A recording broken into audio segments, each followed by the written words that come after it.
Everyone, আসসালামু আলাইকুম। Welcome back to my channel Zaida Assam blog. কেমন আছেন সবাই? আশা করি ভালো আছেন। আলহামদুলিল্লাহ আমিও ভালো আছি।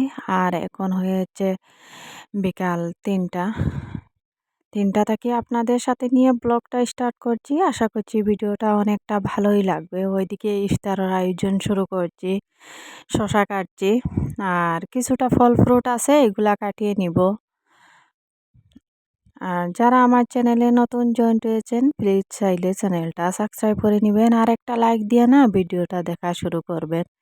শুরু থেকে শেষ পর্যন্ত দেখে নেবেন, আশা করছি অনেকটা ভালোই লাগবো। আর কে কোথায় থাকি দেখছেন প্লিজ কমেন্টে জানাবেন, আর আমি কমেন্টের রিপ্লাই দেওয়ার চেষ্টা করব। ওইদিকে আমি শশা কাটছি আর আমার ছোট্ট না মেয়েটা কিন্তু ঘুরঘুর করছে, এটা আপনারা দেখতে পাচ্ছেন। আর ইফতারের সময় না ঠান্ডা ঠান্ডা বস্তু খেতে অনেকটা ভালোই লাগে। ওইদিকে আমার শসাটা কাটা শেষ হয়ে গেছে, এই দেখো আমি আপনাদের দেখিয়ে দিয়েছি। আর তারপরে কিছুটা ফল ফ্রুট আছে, এগুলা কাটিয়ে নিব। আর সবাইকে একটা রিকোয়েস্ট করছি, যদি আমার ভিডিওতে কোনো ভুল দৃষ্টি হয়ে থাকে প্লিজ ক্ষমা দৃষ্টিতে দেখে নেবেন।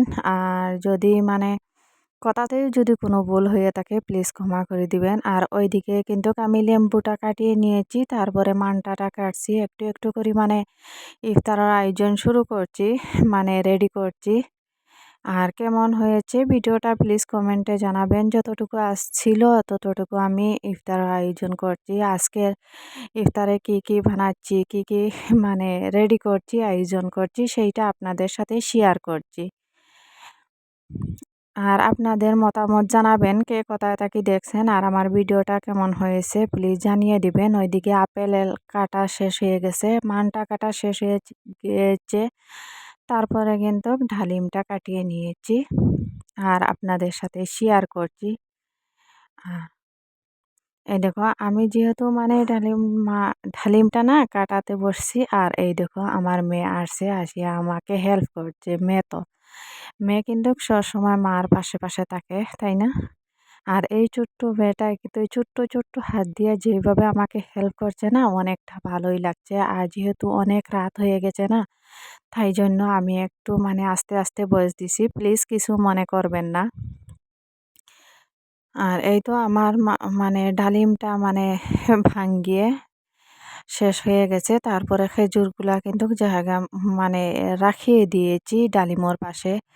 আর ওইদিকে না মুরগর চামড়া আর হাড় এগুলা দিয়ে এই তো আমরা জিঙ্গা বলি, আপনারা কি নামে জানেন জানি না, এগুলা দিয়ে বুনা বুনা করে রান্ধিয়ে নিব, রান্না করব আর কি। অতটা জল দিব না, হালকা হালকা জল দিয়ে না নামিয়ে নিব। এই তো আমি ঢাকনা দিয়ে ঢাকিয়ে দিয়েছি, তারপরে এই দেখো কিছুটা ঝোল বেরিয়েছে, কিন্তু আমি জল দিচ্ছি না এগুলাত, অনেকটা জল থাকে। দুইটা কিন্তু সাথে আলু দিয়ে দিচ্ছি। ভালো হয়েছে খেতে।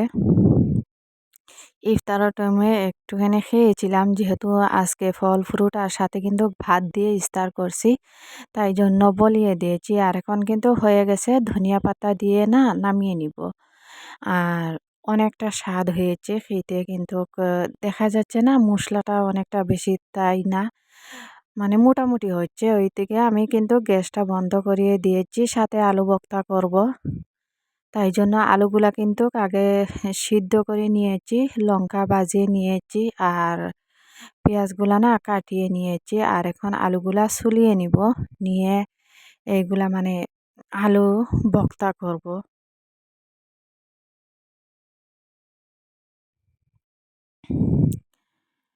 কে কোথায় থাকি দেখছেন প্লিজ কমেন্টে জানিয়ে দিবেন।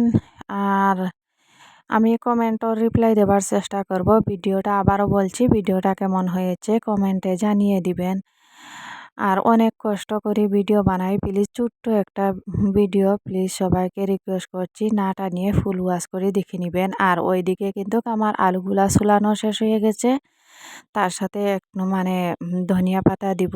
আর আমি আমার ক্ষেত থেকে না একটুখানি ধনিয়া পাতা আর কি তুলিয়ে আনছি। আর ধনিয়া পাতাগুলা কাটিয়ে না আলু ভর্তা দিয়ে দিব, ভালোই লাগে খেতে। আর এই তো ধনিয়া পাতা দিয়ে আর লবণ দিয়ে পেঁয়াজ দিয়ে আর মানে আমি মাখিয়ে নিব প্রথমে, তারপরে ছেলে মেয়ের জন্য আলাদা করে মাখবো আর আমাদের জন্য আলাদা করে মাখবো, যেহেতু বাচ্চারা তো মানে জাল খেতে পারে না, তাই জন্য ওরা দুজনের জন্য মানে আলাদা করে মাখবো। আমার ছেলে আর মেয়ে আলু ভর্তা অনেকটা পছন্দ করে। আলুটা কিন্তু ওদের আর অনেকটা পছন্দ, আলু ভাজা, আলু ভর্তা এগুলা মানে অনেকটা পছন্দ করে। তাই জন্য এই দেখো আমি ছেলেমেয়ের জন্য আলাদা করে রাখিয়ে দিয়েছি আর আমাদের জন্য লঙ্কা দিয়ে আলাদা করে মাখবো। অনেকটা ভালোই হয়েছে খেতে, যেহেতু ইফতারের সময় মানে ভাত খেয়েছিলাম, ফল ফ্রুট একটু একটু করে খেয়ে আর তারপরে ভাত খেয়েছিলাম। আজকে কিন্তু ভাত দিয়ে আর ফল ফ্রুট দিয়ে একসাথে কিন্তু ইফতার করছি, ভালোই লাগছে। এক এক দিন এক এক রকমের ইফতার করতে না ভালোই লাগে। এই দেখো আমার আলু ভর্তাটা মাখা শেষ হয়ে গেছে, এখন কিন্তু সরিষার তেল দিয়ে আরও একটুখানি মাখিয়ে নিব, হয়ে যাবে। অনেকটা রাত হয়েছে, তাই জন্য মানে আমি আস্তে আস্তে করে ভয়েস দিছি, প্লিজ কিছু মনে করবেন না। আজকে কিন্তু ভিডিও এডিট করতে, নামাজ পড়তে অনেকটা লেট হয়ে গেছে, আর তা না হলে কিন্তু আমার 10টার সাথে সাথে হয়ে যায়। এই দেখো আমার আলু ভর্তাটা করা শেষ হয়ে গেছে, রাখিয়ে দিয়েছি। তারপরে ফিল্টারে কিছু মানে সকালবেলা জল দিয়েছিলাম আর বিকালে দিতে পারছি না, আর এখন কিন্তু জলটা দিয়ে দিচ্ছি আর আপনাদের সাথে শেয়ার করছি। যেহেতু ফিল্টার ছাড়া তো জল খাওয়া যায় না, তাই জন্য দিনে 2বার দিতে হয়, সকালবেলা একবার দিতে হয় আর তারপরে বিকালবেলা একবার দিলে কিন্তু মানে আমাদের 2 বেলা খাওয়াটা হয়ে যায়, ইফতারের আর সেহরির খাওয়াটা হয়ে যায়।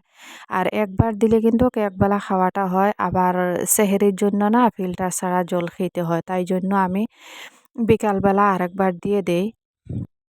আর এই তো আমি ইফতারগুলা রেডি করিয়ে নিয়েছি, যেহেতু আজানোর বেশি সময় নাই। আর এখন কিন্তু আজানটা হয়ে গেছে, তাড়াতাড়ি তোমাদের দাদাভাইকে বলছি বসো, বসিয়ে তুমি ইফতারটা করিয়ে নাও, আমি আসছি। আর সাথে আমার ছেলে, আমার ছোট্ট ভাইটা আর আমার মেয়ে একসাথে মিলিয়ে সবাই আজকে ইফতার করছি, অনেকটা ভালোই লাগছে। আর আজকের ইফতারে কি কি আয়োজন করলাম, কি কি বানালাম সেইটা আপনাদের সাথে শেয়ার করছি, আর সবাই মিলিয়ে একসাথে খাচ্ছি। ভিডিওটা এখানে শেষ করছি, সবাই ভালো থাকবেন, সুস্থ থাকবেন, আল্লাহ হাফিজ। দেখা হবে নেক্সট ব্লগে, আবার নতুন ভিডিও নিয়ে আসছি, সবাই পাশে থাকবেন। বিদায় নিচ্ছি সবার কাছ থেকে।